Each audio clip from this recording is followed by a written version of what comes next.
I know, what else is there to possibly say about the Ashton Hall morning routine? There are countless other takes and opinions and frame-by-frame breakdowns you could go watch, but I'd like to offer a different perspective that's not just making the same joke. To me, this "I'm a big strong boy, get ready with me" video feels like a sea change moment, an inflection point that will redefine the manosphere and the way health and financial wellness alpha bros market and sell their services, right down to the content they create. Besides, YouTube commentary channels are built on making fun of this kind of thing. What else am I really going to talk about?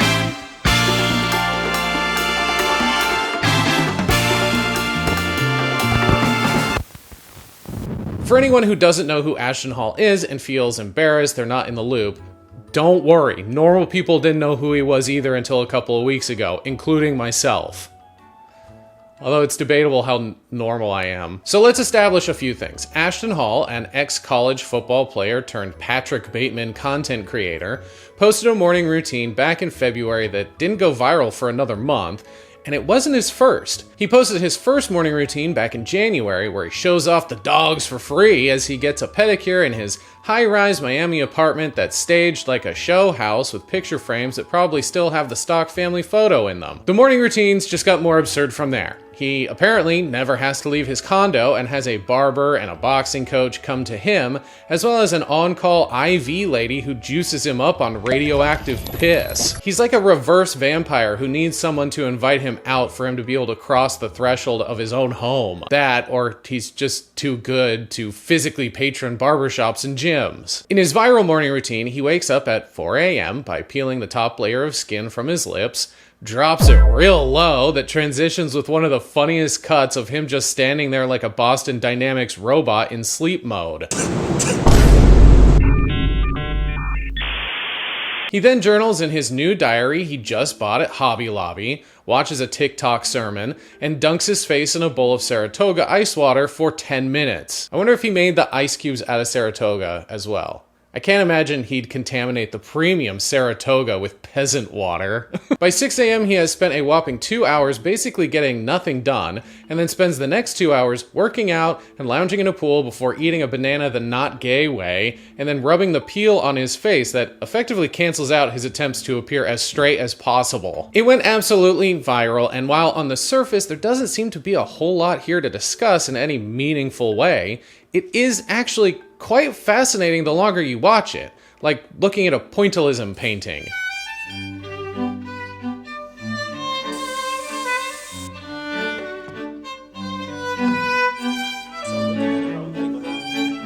Whether you know anything about content creation or not, it's pretty obvious that the amount of camera setups and cuts are so ludicrous that subconsciously we can all tell this isn't a real morning routine. It's just content, but content that feels like parody. But for what purpose? Is he implying this routine is helpful for the aspiring billionaire mindset alpha? Will following the same routine lead to getting absolutely shredded despite not showing any of his actual workout? Is he just showing off how successful he's become that he can fuck off for several hours every morning for clout? What does he mean when he says we have to get it to at least 10,000? So looking at it, bro, we gotta go ahead and get in at least 10,000. 10,000 what? And why stop there? Why not 10 million or 13 gazillion bajillion? I want to examine just how different Ashton Hall is from the rest of his peers who push a similar sort of stoic masculine aesthetic in an attempt to sell the same crap. This is one of those lightning in a bottle internet moments that a lot of people seem to be having a hard time articulating exactly what makes it interesting. First of all, many of the jokes and recreations completely misunderstand what made the original interesting in the first place. Every time someone or something like this goes viral, millions of opinions and takes get hurled into the ether where the same repetitive, easy jokes are endlessly regurgitated, and countless unfunny people try to recreate it to farm engagement.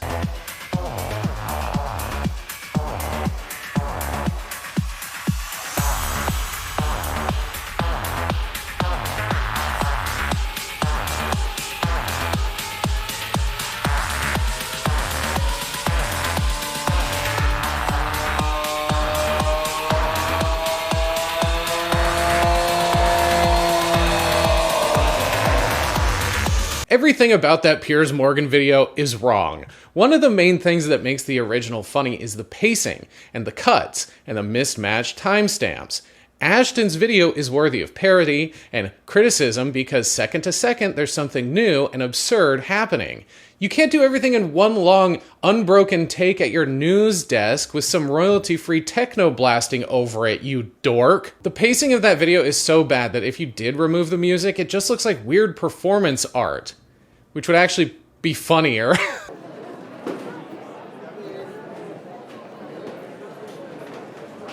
It's not funny that he simply dunks his face in a bowl of ice water, it's that he does it twice in the span of a couple of hours. It's not funny that he rubs a banana peel on his face. It's funny because it comes out of nowhere without explanation. Ashton's video is jam-packed with mildly weird shit that overwhelms and confuses before it's on to the next weird ritual, which makes it hard to tell if it's actually satirical or not. But let's focus on one thing I haven't seen a lot of people talk about. That this video is weirdly refreshing for what is basically alpha bro propaganda. The lack of music or any real sales pitch or talking of any kind is what I think is most striking compared to the slop Ashton's counterparts pump out. We hit 1 million, we're gonna go to 2 million. Where did you get that weak ass small thinking?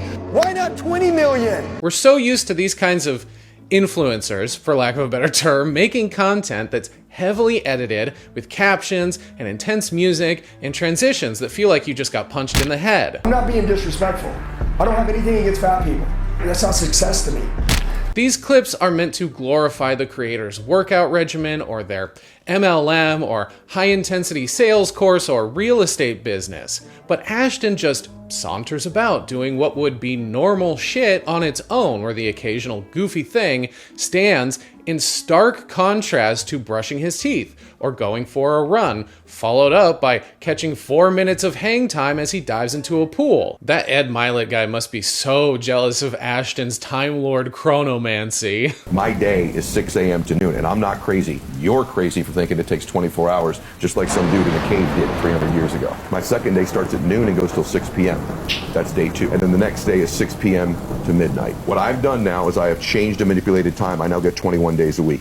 I don't know why someone edited that clip to have him wear an umbrella hat, but I couldn't not use it.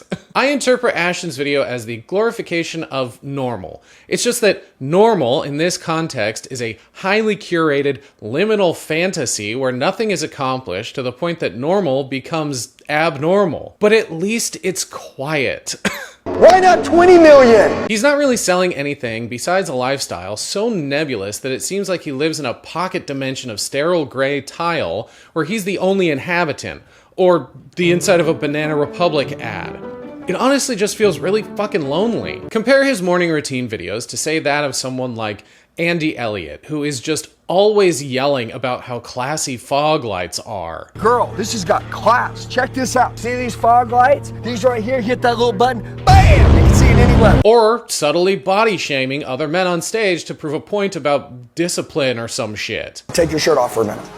Just take it off for a minute. I'm gonna show you guys something. Do you have a lot of money in the bank? No. Okay. Does that make you happy? No. Do you guys see yourself naked in the mirror every single day before you go out of the house? Okay. Do you like how you look? You tell customers that you're gonna do stuff for them. Why? You don't even look like you're taking care of yourself. How are you gonna take care of me?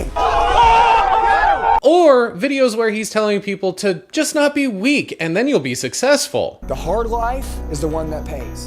By the way, it's not even hard. It's actually very easy. You just gotta quit being so fucking weak. Ashton's predecessors never shut the fuck up about whatever horse shit they're selling in a testosterone-induced fever dream. Ashton's videos are less overt, making them a bit more manipulative by not being so in your face, where the underlying message is more appealing to a certain demographic of men who reason, well, he's just showing me a day in the life. He's not selling me anything, except he kind of is.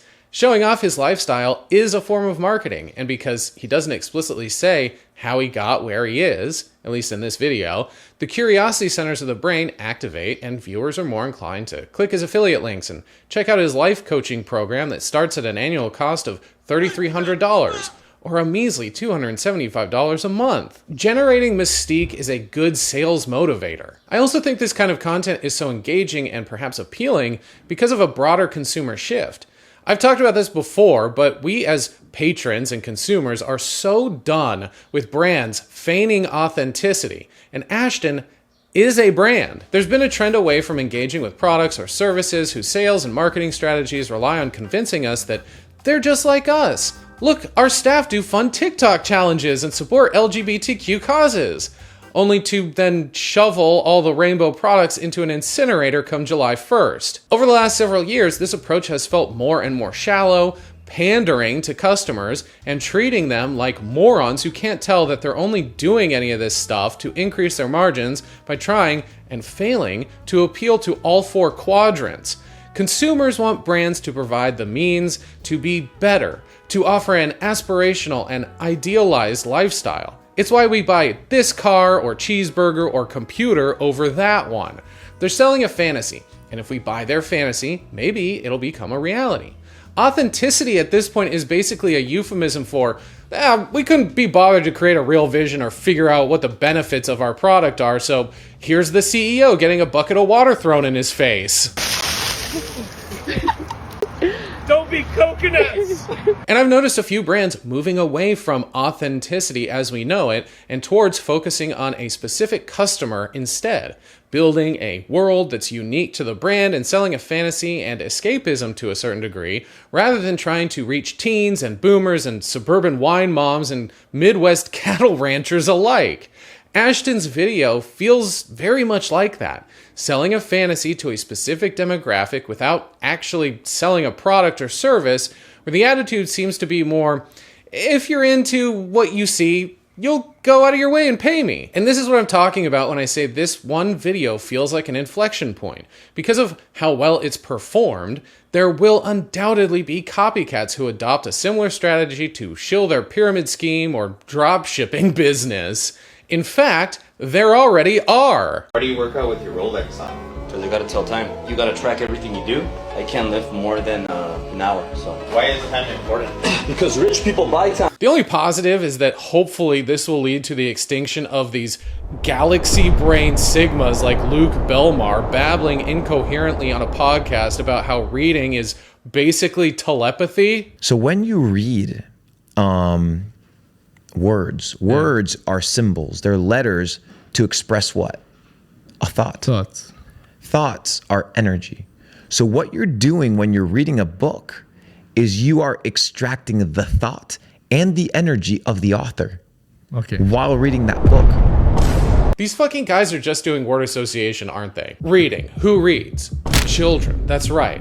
And what do children do? They wear diapers. So I started wearing diapers 6 months ago, and I've 10x'd my income because I was wasting 12 hours a week going to the bathroom to make boom boom. Ugh. I just saved 10 to 15 minutes. Is it embarrassing that I have one of these?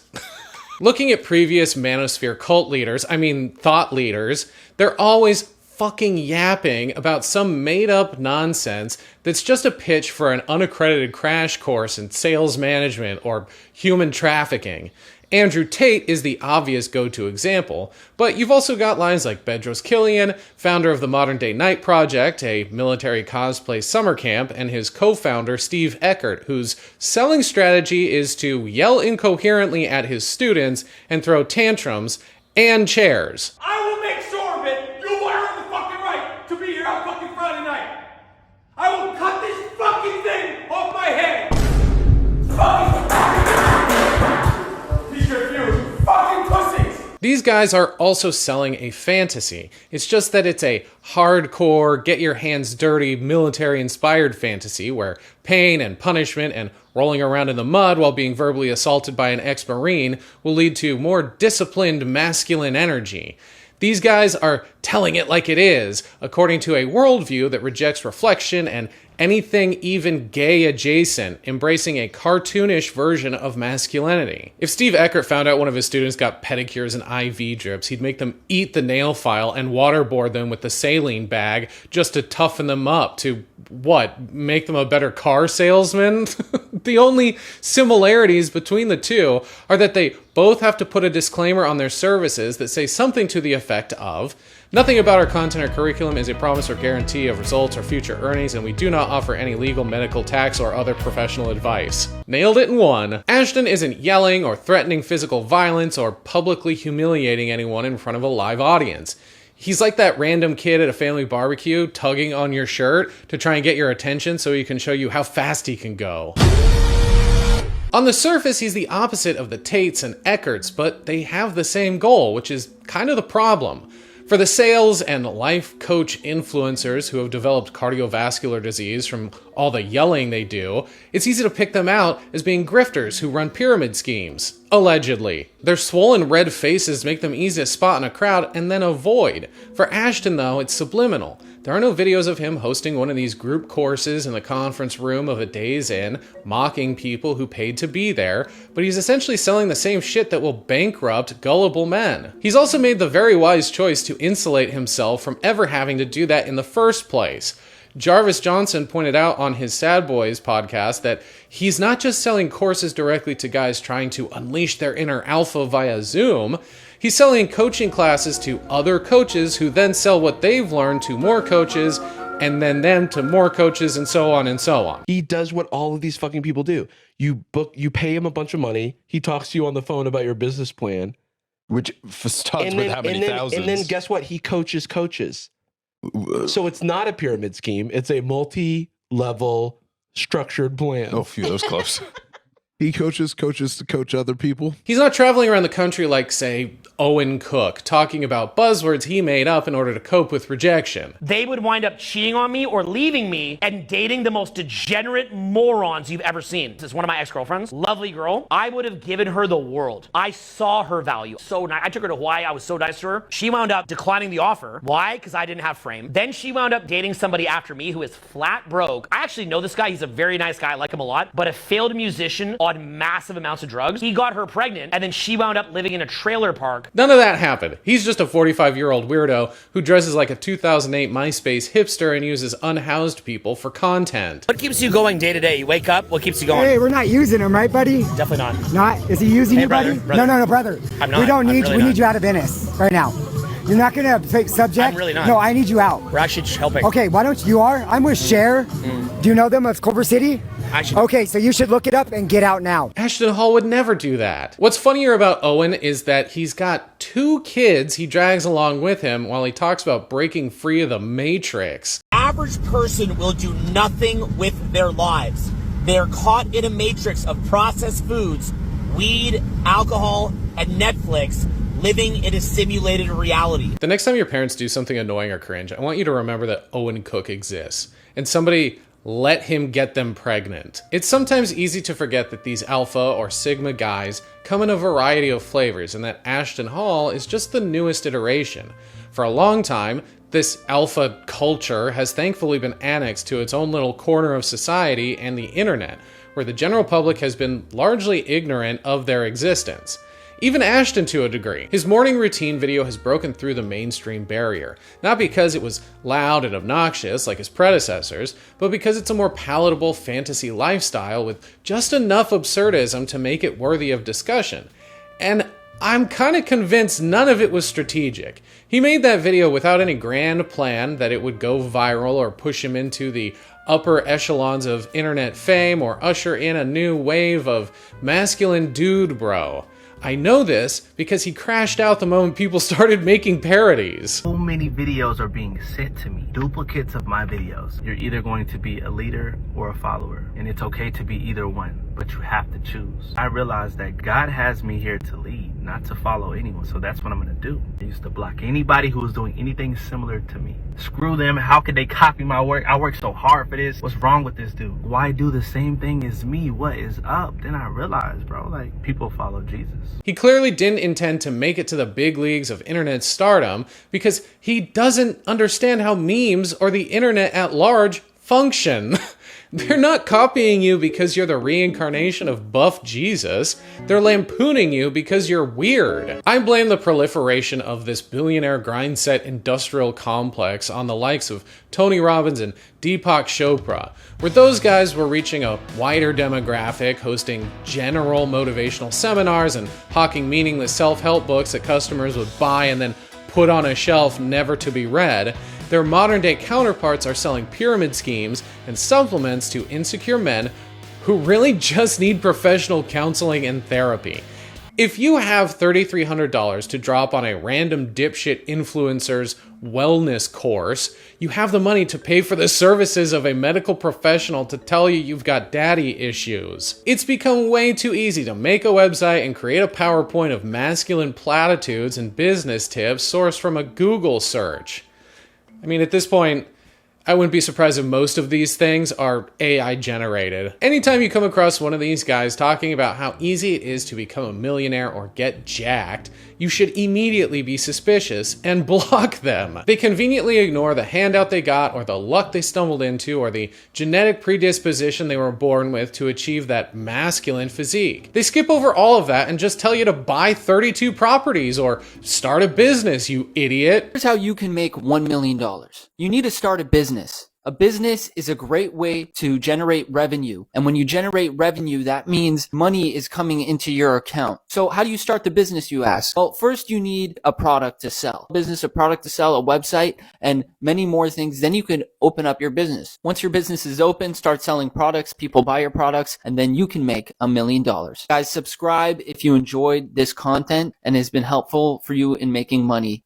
Subscribe and comment and link. You can change the aesthetics and approach that you use to market yourself from the traditional alpha aggression to the James Bond Sigma, but the grift remains. And we're in a transitional period right now that's trending towards a liminal lifestyle of millennial gray, museum-like penthouse living, void of any signs of life or character. A stoic man cave of modern essentials, free from the tangle of other people's lives, where the importance of maintaining a manicured appearance is the new symbol of masculinity, making humanity a messy affront to existence itself, and playing Marine in a filthy parking lot is embarrassing by a new generation of enlightened alpha bros. And I honestly don't think a lot of these guys actually believe what they're selling, because they inevitably always move away from their MLMs and supplement businesses to just start podcasting instead.